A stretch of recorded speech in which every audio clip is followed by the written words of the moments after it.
Most networking events you go to will have 15 to maybe 20 minutes at the beginning of the meeting of what they call open networking.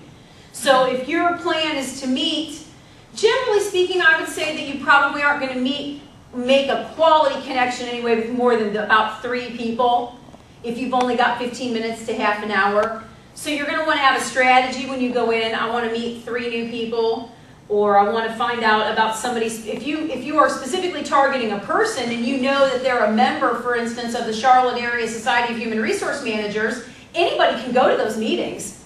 You can go and strategically put yourself in a position to be interacting with a huge number of HR managers in and around the Charlotte area.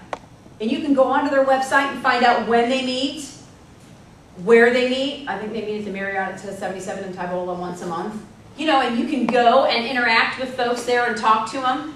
Those people are a great resource. Chances are, though, you're only going to have maybe 5 to 10 minutes with that person, so what you need to do is get their contact information. Do you all have a networking business card? Everybody's gone on to one of the websites and gotten a business card that you can hand out. So at the very least, they have your name, your phone number, and your email address, so that you can begin to create a mutual follow-up exchange. Jeff, it was really nice to meet you at the SHRM meeting last week. I'm interested in learning a little bit more about how you had such a successful career at Otis Elevator? Mm-hmm. At Otis Elevator. It's a company that I respect very much. I wonder if we could have coffee. Or whatever that sounds like. The thing that's going to serve you best, you guys, is to just be who you are. Just be genuine about it and be honest. You know, I think people really appreciate that. And you can't keep up a facade for very long anyway, so it won't work. If anybody's ever tried that in a dating relationship, you know that it won't work. Because eventually, who you are is just, it comes out. So just be who you are and be comfortable with that and be genuine.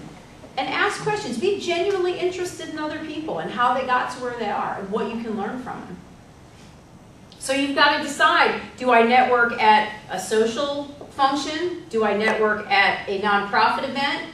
Am I actively networking by just talking to people? Maybe you've been working at, who's volunteering locally? Where are you guys volunteering? Well, I volunteer here to start with on Tuesday night. And, I do some work in Toastmasters in terms of getting some other clubs started. So you meet a lot of new people by doing that, right? Because you're going into areas where there aren't currently clubs and they're bringing a lot of people together who have an interest in Toastmasters. You become a resource because they start asking you questions about Toastmasters. What's it going to do for me? What has it done for you? What was your experience with it? But you never know where that might go. And to the point that was made back here earlier, that you might meet 60 people, but out of those, only maybe 3 or 4 at the most are going to be people that you're going to choose to follow up with. So you decide which of these people are going to most benefit me by being in a relationship with them. And so you have to give it a little bit of time. A couple of things. Number one, usually when you go to a networking event, there's a check-in table with name tags laid out. And this is the manipulative side of me, but get there early and make a target list. Scan them and make a target list. Let's see, I had another point and I've forgotten it. And then after you've made that target list, you very quietly hang out, and if you don't know who that person is, and you watch for them to come in and pick up their name tag. You don't pounce immediately. Give them a second to get in the door, but you can just very gracefully walk over and say, Jeff, my name's Gina Harold. I'm very aware of your exceptional career at Otis Elevator and would love to hear a little bit more about what made you so successful, or whatever that looks like. Don't come up and go, Jeff, you know, I've been trying to get hired at Otis Elevator for the last 10 years. I wonder if you could send my resume to the VP of HR. It's not going to work. Yes? Just hit on something. You know, assuming that everybody in the room selects places to go each week and for networking, and that some of those places are the same places because of the target audience. What are your ideas around staying fresh? In other words, once you've said your elevator speech X number of times, it's there. And it comes out maybe by rote versus by passion. Yet you've got to be new every time you talk to somebody. And if you've been at this thing for a while, what are your ideas around keeping it fresh? keeping yourself fresh.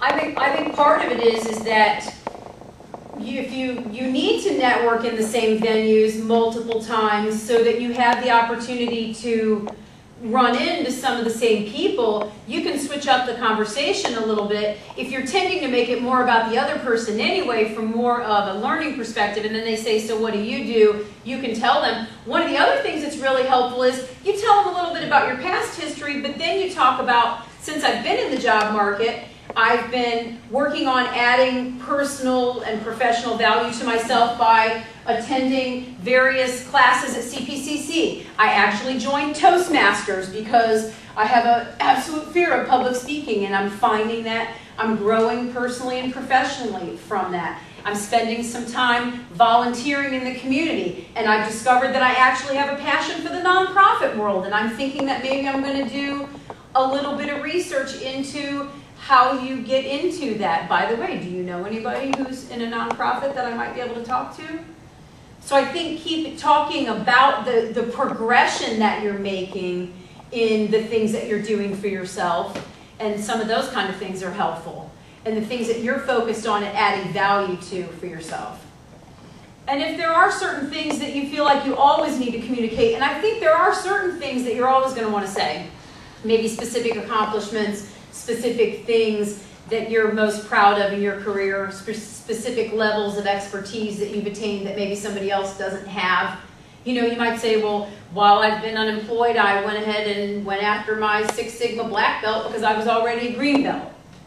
So you can talk about how that's progressing while you're in your search. Another little thing, not to be dismissed, is when you go to the check-in table at an event and ask the people that are sitting there something like, I wonder if you could help me, I'm new here, I'm looking for people in whatever, HR, can you suggest some folks for me to meet? And that's a great way to do it too, because you don't always know by the business name that somebody has what their field might be. Now, if you're targeting Red Ventures and you're going to the chamber because you know that they're a marquee sponsor and they're always there. The other thing is, though, is that you've got to give yourself, it may take, and this is where we run into the challenge, is that relationship building is a process. So in the professional world, in the business world, we talk about the difference between hunting and farming, right? So when you're hunting, you are out for today's meal, right? If you give a man a fish, he can eat today. If you teach him to fish, he can eat for life. So the goal is to hunt. You continually have to go out and have more prey, right, as a predator. But when you farm, you plant that seed, and the harvest comes in every season. It's a different crop. So as you're putting that seed in the ground, the farming process means that you have a steady stream of contacts. People can feel it when you're, when you're in the hunt. I mean, how many of you guys have been to a networking event and felt like someone was just, you felt like prey, in all honesty. I mean, I've been there. And it's a little bit of an uncomfortable feeling. So it may take you 2 or 3 visits to an organization, particularly if they only meet once a month. So your best course of action then would be meet with Jeff after that first meeting. You've met 60 people. Jeff is somebody you want to get to know better. When you have your informational meeting with him, then you say, Jeff, you told me in this exchange that you've been in this organization for 10 years. I wonder if you might suggest who else in the organization would be beneficial for me to meet in my information gathering process while I continue my job search. Because then what you're doing is you've begun the relationship with Jeff. You've moved beyond we know who each other is because we met for 5 minutes in an event. We've now had coffee. And if we have made a connection at all and Jeff feels comfortable with it, he might say, well, I think that Jim Brooks is somebody that you need to meet. I think that Linda Smith is somebody that you need to meet. And by the way, I would be happy to make those introductions for you.